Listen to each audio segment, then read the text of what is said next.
രാവിലെ തന്നെ ഒരു പണി, അടിപൊളി പണി, വെയിലത്തുള്ള പണി. രാവിലെ നാസ്ത കഴിച്ചു. നമ്മൾ പണിക്ക് പോവാണ് കേട്ടോ. അത്യാവശ്യം ചൂടുണ്ട്, വലിയ കുഴപ്പമില്ലാത്ത രീതിയിൽ ചൂടുണ്ട്. ഈ ഗ്ലാസും തൊപ്പിയൊന്നും വെച്ചത് നിങ്ങൾ കാണണ്ട.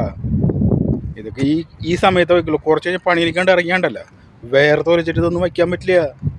ഇപ്പോൾ വച്ചിട്ട് രാവിലെ അങ്ങോട്ട് പോകണമെന്ന് മാത്രമുള്ള കേട്ടാ. പണി എന്ന് പറഞ്ഞാൽ ഒടുക്കത്തെ പണിയാണ്. പണി കുഴപ്പമില്ല, പക്ഷെ ചൂടുണ്ടല്ലോ അമ്മ. അതെ, കാറ്റടിക്കുന്നുണ്ട്. ഈ കാറ്റ് നിലനിന്ന് ചൂട് കുറയും. മഴയാണെങ്കിൽ ഇവിടെ പെയ്യുന്നില്ല. പല സ്ഥലങ്ങളിലും മഴ പെയ്യുന്നുണ്ട്, പക്ഷെ നമ്മുടെ സ്ഥലത്ത് മഴ പെയ്യുന്നില്ല. എന്നുവെച്ചാൽ നമുക്ക് ഈ ചൂടെന്ന് പറഞ്ഞു കഴിഞ്ഞാൽ ഗൾഫിലൊക്കെ സത്യത്തിൽ ഇങ്ങനത്തെ പണിയൊക്കെ പുറത്തെ പണി ചെയ്യണവരെ നമ്മൾ സമ്മതിക്കലേ വേണം. ഭയങ്കര ബുദ്ധിമുട്ടാണ് ഈ പുറത്തെ പണി ചെയ്യുന്നത്. അപ്പോൾ നമ്മളൊക്കെ അത്യാവശ്യം വലിയ കുഴപ്പമില്ല. വല്ലപ്പോഴൊക്കെയാണ് ഈ പുറത്തെ പണിയൊക്കെ വരുന്നുള്ളൂ, അല്ലാതെ എപ്പോഴൊന്നും ഇങ്ങനെ പുറത്തെ പണി വരുന്നില്ല. എൻ്റെ ദൈവമേ, ആലോചിക്കാൻ പറ്റില്ല. ഇത് കണ്ട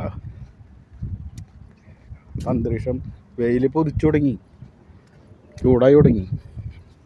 കുറച്ച് കഴിഞ്ഞാണ്ടല്ല ഭയങ്കര ചൂടായിരിക്കും. ഭയങ്കര ചൂടെന്ന് പറഞ്ഞു കഴിഞ്ഞാൽ ഭയങ്കര ചൂട്. ഇത് വെയിൽ ഉദിച്ച് വരുന്നുണ്ട്, കണ്ട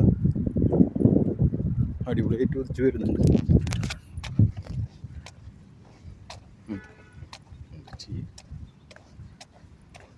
എന്താ ചെയ്യാ, ഭയങ്കര ചൂടാണ്, ഭയങ്കര ചൂട്. പുറത്തെ പണിയെടുക്കുന്നവരെ സമ്മതിക്കണം കേട്ടോ. അതിൻ്റെ ഇടയിൽ നമ്മളും പണിയെടുക്കുന്നുണ്ട്.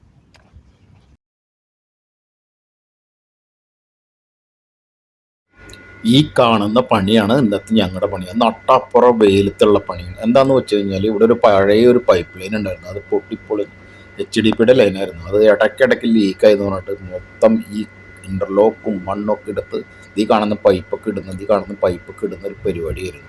പകുതി വരെ ഇട്ടിട്ടുണ്ടെങ്കിൽ കുറച്ചും കൂടി ഇടാണ്ട്. നാട്ടാപ്പുറ വെയിൽ എന്താ ചൂടെന്ന് അറിയും. കുറച്ച് ഭാഗങ്ങൾ നമ്മൾ ഇട്ട്, അപ്പോൾ അവിടേക്ക് ഇൻ്റർലോക്ക് വിരിക്കുന്ന പരിപാടിയാണ്. അപ്പോൾ വേറെ നമ്മുടെ കൂടെ കുറച്ച് ടീമുണ്ട്. അവർ ഇൻ്റർലോക്കൊക്കെ വിരിച്ചുകൊണ്ടിരിക്കുകയാണ്. മണ്ണൊക്കെ എടുത്ത് കുഴിച്ച് പൈപ്പൊക്കെ ഇടുന്ന ഒരു പരിപാടിയായിരുന്നു. നാട്ടാപ്പുറ വെയിൽ എന്ന് പറഞ്ഞാൽ എൻ്റെ മക്കളെ ഇങ്ങനത്തെ പണിയെടുക്കണം. ഗൾഫിൽ പഠിച്ച് വേറെ വല്ല കാര്യങ്ങൾക്കൊക്കെ നോക്കിയാൽ മതി. ചെറുപ്പക്കാരായ ഗൾഫിൽ വരുമെന്ന് പറയുന്ന ആൾക്കാരുണ്ടോ, ഈ നട്ടപ്പുറ വെയിലത്തൊക്കെ ഇരുന്നിട്ട് വെറുതെ പണിയെടുക്കണം നല്ലത്. നല്ല വിദ്യാഭ്യാസം നേടി അച്ഛനമ്മയും നല്ല രീതിയിൽ വിദ്യാഭ്യാസം തരുന്നുണ്ടെങ്കിൽ അതൊന്നും തട്ടിക്കളയാണ്ട് പഠിച്ച് നല്ല ജോലി എടുത്ത് ശമ്പളം AC ഇരുന്ന് ജോലി ചെയ്ത് ശമ്പളം കിട്ടുന്ന ജോലിക്കൊക്കെ ഇറങ്ങിയാൽ മതി കേട്ടോ.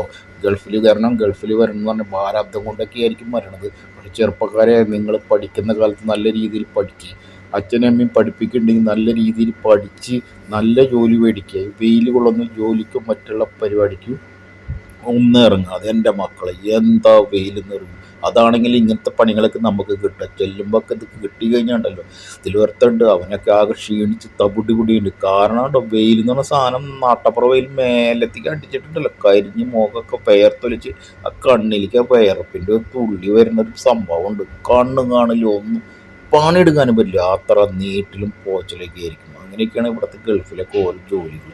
നല്ല രീതിയിൽ പഠിച്ചു കഴിഞ്ഞാൽ പഠിച്ചാൽ അതനുസരിച്ചുള്ള നല്ല ജോലി കിട്ടുന്നത്. അത് എന്തിനാണെന്ന് നിങ്ങൾ ഈ പഠിക്കാത്ത കാര്യങ്ങൾക്ക് നമ്മളോ വന്ന് പെട്ടുപോയി. കാര്യം മനസ്സിലായ, നമ്മൾ ഈ ടെക്നിക്കൽ വർക്കൊക്കെ ആകുമ്പോൾ ഇങ്ങനെയൊക്കെ നമുക്കെല്ലാം കൂടി ചെയ്യേണ്ട വരും. മനസ്സിലായി? അത് കണ്ട് അടിച്ച് പൊരിച്ച് തകർക്കണം നട്ടപ്പുറ വെയിലത്തിരുന്ന്. അതിൻ്റെ മക്കളെ, നിങ്ങൾ ഈ വീഡിയോ കാണുന്നുണ്ടെങ്കിൽ ഒരിക്കലും ഇങ്ങനത്തെ ടെക്നിക്കൽ പണികൾ പഠിക്കാണ്ടിരിക്കുക നല്ലത് കേട്ടോ.